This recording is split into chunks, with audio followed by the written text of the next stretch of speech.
Hello there, and thank you for joining us as we continue this journey on financial planning. Now, in case you missed our previous episode, here's a quick look at what we discussed then. Lifestyle is a choice.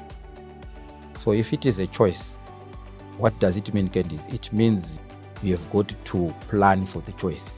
You have got to nurture the choice.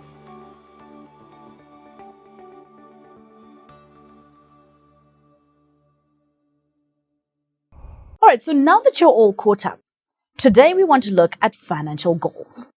Raphael, financial goals are very specific objectives. How does setting a goal help you with your planning? Thank you, Candice.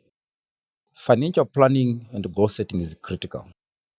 It's part of our everyday life. In our life, we know that things are not going to remain the same. And they will never be. So you must always have a granary in place. What do you mean by granary? A storage. We are talking about a storage after harvesting. So you go back.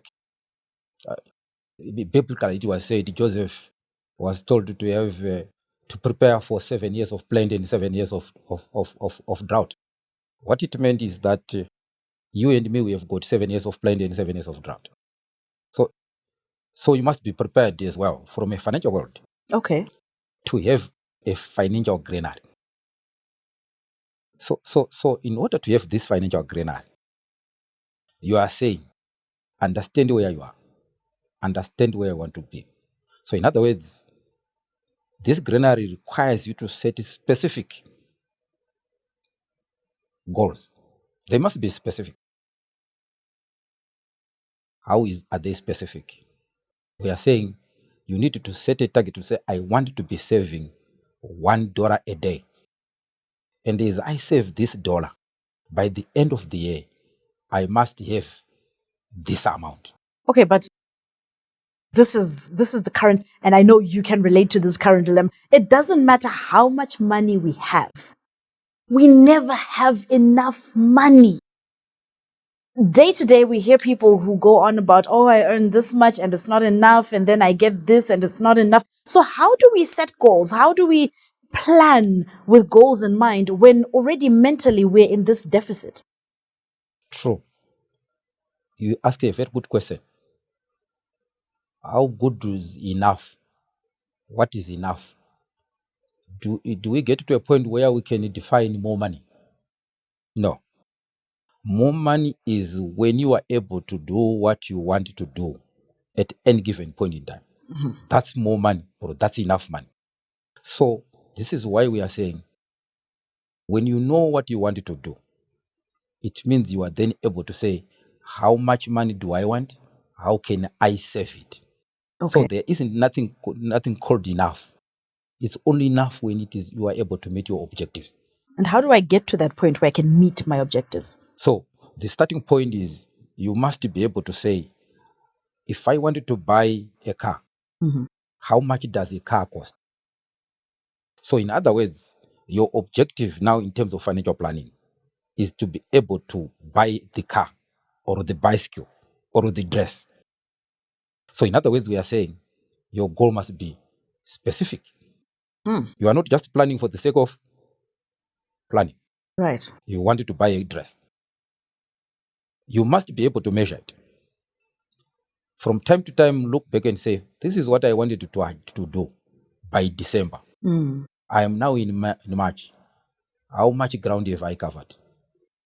Okay. So, two things. The goal is clear, is specific.